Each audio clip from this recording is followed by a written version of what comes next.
રાજ્યમાં ફરી એકવાર હળવા વરસાદની હવામાન વિભાગની આગાહી। સૌરાષ્ટ્રમાં પડી શકે છે કમોસમી વરસાદ। 3 દિવસ બાદ ઠંડીમાં વધારો થવાની આગાહી।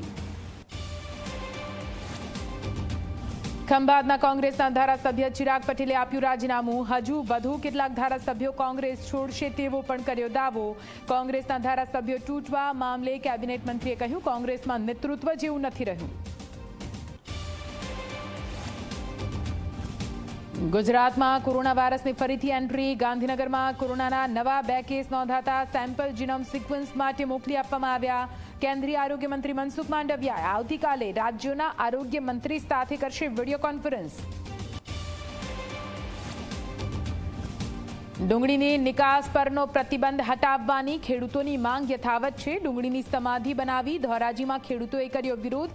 પોષણક્ષમ ભાવો ન મળતા હોવાનો ખેડૂતોનો આરોપ।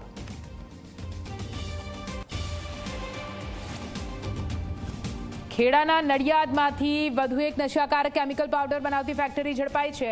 ઝેરી કેમિકલનું નશાકારક ડુપ્લિકેટ તાળી બનાવવા માટે થતો હતો ઉપયોગ। ફેક્ટરીના માલિક પ્રકાશ ગોપવાણી સામે નોંધાઈ ફરિયાદ।